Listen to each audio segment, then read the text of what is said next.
नमस्कार, स्वागत है आप सभी का फिजरम की खास पेशकश पैसा पर्सनल है में।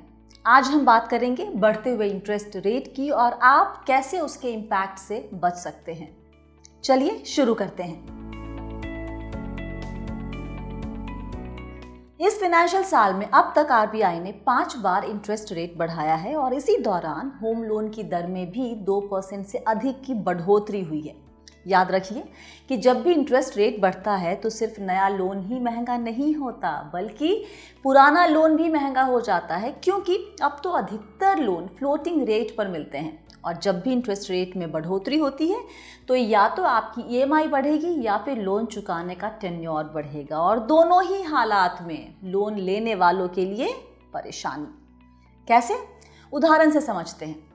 मान लीजिए आपने 50 लाख का लोन लिया था 20 साल के लिए। 7% के इंटरेस्ट रेट पर आपकी ईएमआई आती थी 38,765 रुपए की और आप कुल 43,03,587 रुपए इंटरेस्ट कॉस्ट के तौर पर देते। अब मान लीजिए कि इंटरेस्ट रेट बढ़कर हो गया है 8.5% यानी 8.5%। आप कहते हैं कि टेन्योर नहीं बढ़ाना, ईएमआई बढ़ा देते हैं। तो अगर टेन्योर सेम है यानी 20 साल का, तो बढ़े हुए रेट के बाद ईएमआई हो गई 43,391 रुपए और टोटल इंटरेस्ट कॉस्ट हो गया 54,13,897 रुपए। मतलब टोटल इंटरेस्ट कॉस्ट में 11,10,310 रुपए की बढ़ोतरी। दूसरा सीन ये हो सकता है कि आप ईएमआई नहीं बढ़ाने का फैसला करते हैं। आपकी जानकारी के लिए आपको हम यहाँ पर बता दें कि जब भी इंटरेस्ट रेट बढ़ता है तो बैंक खुद ही ईएमआई बढ़ाने के बजाय आपके लोन के टेन्योर बढ़ा देते हैं। कह सकते हैं कि ये बैंकों का डिफ़ॉल्ट मोड है। तो बढ़े हुए इंटरेस्ट रेट की वजह से आपका लोन टेन्योर 20 साल से बढ़कर हो जाएगा 28.9 साल का और आपका टोटल इंटरेस्ट कॉस्ट हो जाएगा 84,50,186। मतलब 41,46,579 रुपए की बढ़ोतरी।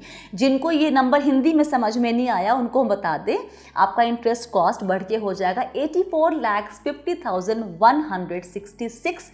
मतलब 41,46,579 रुपए की बढ़ोतरी।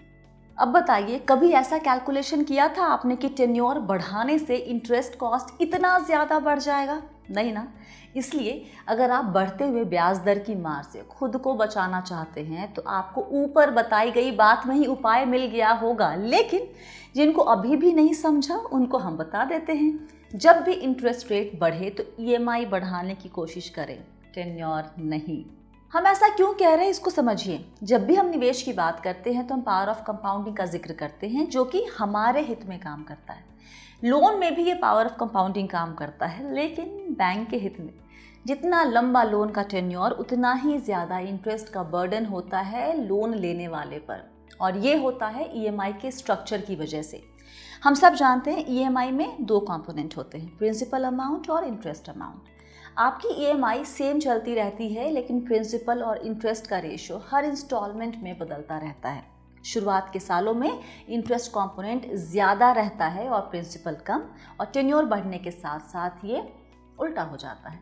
इसको रिड्यूसिंग बैलेंस मेथड कहते हैं। इसलिए जब हम ईएमआई को नहीं बदलते हैं और टेन्योर बढ़ाते हैं तो बेसिकली हम लंबे टेन्योर के लिए बढ़ा हुआ इंटरेस्ट रेट चुन रहे हैं, जिससे इंटरेस्ट कॉस्ट काफ़ी बड़ी रकम से बढ़ जाता है। आगे बढ़ते हैं।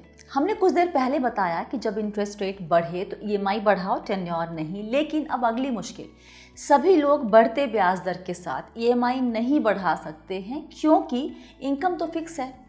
उसमें कैसे मैनेज करेंगे? तो टेन्योर बढ़ाना चॉइस नहीं बल्कि मजबूरी हो जाती है। अगर आपकी भी ये मजबूरी है तो हम इस प्रॉब्लम का सल्यूशन देने की आज कोशिश करते हैं।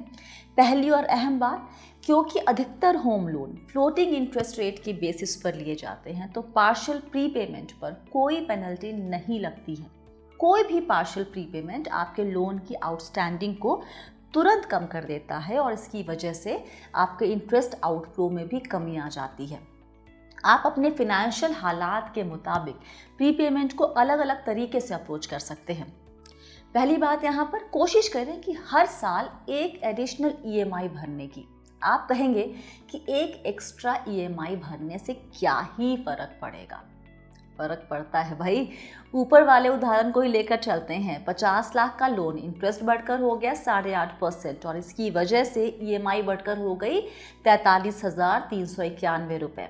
अगर आप हर साल एक एक्स्ट्रा ईएमआई भरेंगे तो टोटल इंटरेस्ट कॉस्ट में 10.2 लाख तक की बचत करेंगे। साथ ही आपके लोन का टेन्योर भी 3.3 साल से घट जाएगा।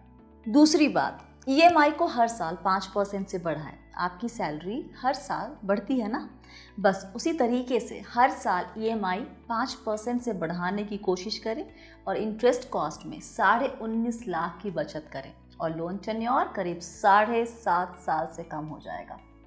तीसरी बात, सालाना बोनस या इंसेंटिव को लोन प्रीपे करने के लिए इस्तेमाल करें। मान लें कि आप हर साल 1 लाख रुपए बचा सकते हैं एक्स्ट्रा। जब हम एक्स्ट्रा कह रहे हैं, हमारा मतलब अपनी सारी जिम्मेदारियों जिसमें निवेश भी शामिल है उन्हें पूरा करने के बाद। हाँ जी, तो हम कह रहे थे कि मान लीजिए कि आप हर साल 1 लाख रुपए बचा सकते हैं। इस 1 लाख को आप लोन प्रीपे करने के लिए इस्तेमाल करें। इससे आप इंटरेस्ट कॉस्ट में करीब 18.5 लाख की बचत कर सकते हैं और लोन टेन्योर करीब 6 साल से कम हो जाएगा। और आखिर में एक बात, कर्ज कैसा भी हो, उसमें टैक्स बेनिफिट जो भी मिल रहा हो, जितनी जल्दी कर्ज को अपने सर से उतारेंगे उतना आपके लिए बेहतर होगा। कुछ दिन पहले एक दोस्त ने पूछा कि होम लोन चल रहा है, इंटरेस्ट रेट 8% के ऊपर हो गया है, उसका एक निवेश है जो 7% के करीब रिटर्न दे रहा है, तो क्या वहाँ से पैसे निकाल कर लोन प्रीपेमेंट करना बेहतर होगा? मेरा जवाब, अगर वो पैसा किसी नियर टर्म फाइनेंशियल गोल के लिए नहीं है तो ज़रूर आप भी चेक करें कि क्या आपका ऐसा कोई निवेश है जिसके रिटर्न की दर लोन की ब्याज दर से कम है। अगर हाँ, तो इस बढ़ते ब्याज दर के दौर में लोन प्रीपेमेंट आपके लिए एकदम सही कदम होगा। फिलहाल के लिए इतना ही। मिलते हैं बहुत ही जल्दी आपसे नए वीडियो के साथ। मुझे दीजिए इजाज़त। नमस्कार।